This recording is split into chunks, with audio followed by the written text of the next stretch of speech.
ತರಕಾರಿ ಪಲ್ಯ ಅಂತ ಅಂದರೆ ಈ ಮಸಾಲೆನೆಲ್ಲ ರುಬ್ಬಿ ಬೇಯಿಸಿ ಏನು ನಾವು ತಿಂದಿರೋದು ನೋಡಿದ್ದೀವಿ. ಬಟ್ ಇಲ್ಲಿ ನಾನು ತಿಳಿಸಿರೋ ಪ್ರಕಾರ ಎಲ್ಲ ರೀತಿ ತರಕಾರಿನ ಫ್ರೈ ಮಾಡಿಕೊಂಡು ಯಾವುದೇ ರೀತಿ ಮಸಾಲೆನ ರುಬ್ಬಿ ಹಾಕದೆ ಹಾಗೆ ಹಸಿ ಹಸಿಯಾಗಿ ಮಾಡ್ಕೊಳ್ಳುವಂಥ ಪಲ್ಯ ಇದು. ತುಂಬಾ ಸಖತ್ ಟೇಸ್ಟಿಯಾಗಿರುತ್ತೆ. ಬನ್ನಿ ನಾನು ನಿಮಗೆ ಈ ವಿಡಿಯೋ ಹೇಗೆ ಮಾಡೋದು ಅಂತ ಹೇಳ್ಕೊಡ್ತೀನಿ. ಅದಕ್ಕೂ ಮುಂಚೆ ನನ್ನ ಚಾನಲ್ನ ಹೊಸದಾಗಿ ನೋಡ್ತಾ ಇದ್ದರೆ ಈ ನನ್ನ ಚಾನಲ್ನ ಸಬ್ಸ್ಕ್ರೈಬ್ ಮಾಡಿಕೊಂಡು ವಿಡಿಯೋ ಇಷ್ಟ ಆದರೆ ವಿಡಿಯೋನ ಲೈಕ್ ಮಾಡಿ, ಆದಷ್ಟು ಜನರಿಗೆ ಶೇರ್ ಮಾಡಿ. ನಾನು ನಿಮ್ಮ ಗುರುಪ್ರಸಾದ್. ಇಲ್ಲಿ ನಾನು ಈ ಪಲ್ಯ ಮಾಡೋದಕ್ಕೆ ಒಂದು 4ರಿಂದ 5 ಬೀನ್ಸು, ಒಂದು ಕ್ಯಾರೆಟು, ಹಸಿ ಬಟಾಣಿ, ಹಾಗೆ ಎಲೆಕೋಸನ್ನು ಸಣ್ಣದಾಗಿ ಕಟ್ ಮಾಡಿ ಇಟ್ಕೊಂಡಿದ್ದೀನಿ. ಹಾಗೆ 1 ಟೊಮೊಟೊ, 1 ಈರುಳ್ಳಿ, ಕೊತ್ತಂಬರಿ ಸೊಪ್ಪು, ಸ್ವಲ್ಪ ಕೊತ್ತಂಬರಿ ಸೊಪ್ಪು ಮತ್ತು ತೆಂಗಿನ ತುರಿ ತೊಗೊಂಡಿದ್ದೀನಿ. ಇಲ್ಲಿ ಬಾಣಲಿಗೆ ಎಣ್ಣೆ ಹಾಕಿ, ಎಣ್ಣೆ ಕಾದ ನಂತರ 1 ಸ್ಪೂನು ಜೀರಿಗೆನ ಹಾಕಿ ಅದಕ್ಕೆ 2ರಿಂದ 3 ಆಗುವಷ್ಟು ಹಸಿರು ಮೆಣಸಿನ್ಕಾಯಿನ ಉದ್ದುದ್ದಕ್ಕೆ ಕಟ್ ಮಾಡ್ಕೊಂಡು ಹಾಕ್ಕೊಂಡಿದ್ದೀನಿ.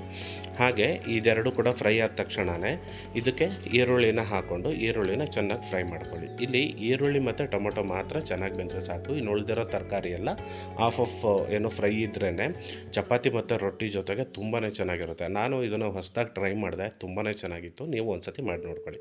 ಇಲ್ಲಿ ಒಂದು ಸ್ವಲ್ಪ ಈರುಳ್ಳಿ ಬೇಗ ಬೇಯಲಿ ಅಂದ್ಬಿಟ್ಟು ಉಪ್ಪು ಹಾಕ್ತಾಯಿದ್ದೀನಿ. ರುಚಿಗೆ ತಕ್ಕಷ್ಟನ್ನು ಕೂಡ ಉಪ್ಪು ಹಾಕ್ಕೊಂಡು ನಾನಿಲ್ಲಿ ಬೇಯಿಸ್ಕೊತಾ ಇದ್ದೀನಿ. ಈರುಳ್ಳಿನ ಆದಷ್ಟು ಚೆನ್ನಾಗಿ ಫ್ರೈ ಮಾಡ್ಕೊಳ್ಳಿ. ಇಲ್ಲಿ ನೋಡಿ, ಈರುಳ್ಳಿ ಚೆನ್ನಾಗಿ ಬೆಂದಿದೆ. ಇದಕ್ಕೆ ನಾನಿವಾಗ ಟೊಮೊಟೊ ಹಣ್ಣನ್ನು ಹಾಕ್ಕೊತಾ ಇದ್ದೀನಿ. ಟೊಮೆಟೊ ಹಣ್ಣು ಕೂಡ ಚೆನ್ನಾಗಿ ಫ್ರೈ ಮಾಡ್ಕೊಳ್ಳಿ. ಈ ಟೊಮೆಟೊ ಹಣ್ಣು ಫ್ರೈ ಆದಮೇಲೆ ನಾನು ಇದಕ್ಕೆ ಅಲ್ಲಿರೋವಂಥ ಎಲ್ಲ ತರಕಾರಿಗಳು ಅಂದರೆ ಬೀನ್ಸು, ಕ್ಯಾರೆಟು, ಬಟಾಣಿ ಮತ್ತು ಎಲೆಕೋಸು ಇವೆಲ್ಲನೂ ಕೂಡ ಹಾಕ್ಕೊತಾ ಇದ್ದೀನಿ. ಇವೆಲ್ಲನೂ ಹಾಕ್ಕೊಂಡು ಚೆನ್ನಾಗಿ ಮಿಕ್ಸ್ ಮಾಡ್ಕೊಳ್ಳಿ. ಓಕೆನಾ? ಚೆನ್ನಾಗಿ ಮಿಕ್ಸ್ ಮಾಡಿದ್ಮೇಲೆ ಒಂದು ಅರ್ಧ ಟೀ ಸ್ಪೂನಷ್ಟು ಅರಿಶಿನ ಪುಡಿನ ಹಾಕ್ಕೊಳ್ಳಿ. ಆಮೇಲೆ ಮತ್ತೆ ಒಂದು ಸಲ ಮಿಕ್ಸ್ ಕೊಡಿ. ಅದನ್ನು ಮಿಕ್ಸ್ ಕೊಟ್ಟಾದಮೇಲೆ ಅದನ್ನು ಹಾಗೆ ಬೇಯೋಕ್ಕಿಡಿ. ಯಾವುದೇ ರೀತಿ ನೀರು ಹಾಕೋಕ್ಕೆ ಹೋಗಬೇಡಿ, ಯಾಕಂದರೆ ಎಲೆಕೋಸಿನಲ್ಲಿರುವಂಥ ನೀರಿನ ಅಂಶನೇ ಸಾಕು. ಹಾಗಾಗಿ ಇಲ್ಲಿ 1 ಸ್ಪೂನ್ ಖಾರಕ್ಕಾಗುವಷ್ಟು ನಾನು ಅಚ್ಕಾರದ ಪುಡಿನ ಹಾಕ್ಕೊತಾ ಇದ್ದೀನಿ. ಹಾಕ್ಕೊಂಡು ಅದನ್ನು ಕೂಡ ಮಿಕ್ಸ್ ಮಾಡ್ಕೊತಿದ್ದೀನಿ. ನೋಡಿ, ಎಲೆಯಲ್ಲಿರೋ ನೀರೇ ಅಷ್ಟು ಬಿಟ್ಕೊಂಡಿದೆ, ಎಲೆಕೋಸಲ್ಲಿರೋವಂಥ ನೀರು. ಇದಾದಮೇಲೆ ನಾನು ಇದಕ್ಕೆ 1-1.25 ಸ್ಪೂನ್ ಆಗುವಷ್ಟು ಧನಿಯಾ ಪೌಡ್ರನ್ನ ಹಾಕ್ಕೊತಾ ಇದ್ದೀನಿ. ಇಷ್ಟೇ ವೀಕ್ಷಕರೇ.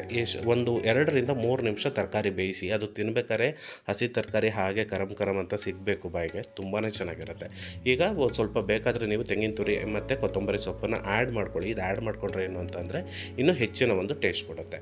ಇಷ್ಟು ಮಾಡಿ ಬೇಯಿಸ್ಕೊಂಡ್ರೆ ಆಯಿತು ವೀಕ್ಷಕರೇ. ಅಷ್ಟೇ ವೆಜಿಟೇಬಲ್ ಪಲ್ಯ ರೆಡಿಯಾಗಿದೆ. ನೀವು ಒಂದ್ಸತಿ ನಾನು ಹೇಳ್ಕೊಟ್ಟಿರೋ ಥರನೇ 3ರಿಂದ 5 ನಿಮಿಷದಲ್ಲಿ ರೆಡಿ ಆಗೋವಂಥ ಪಲ್ಯ ಮಾಡ್ಕೊಂಡು ಇಷ್ಟ ಆದರೆ ನನ್ನ ಚಾನಲ್ನ ಲೈಕ್ ಮಾಡಿ. ಧನ್ಯವಾದಗಳು.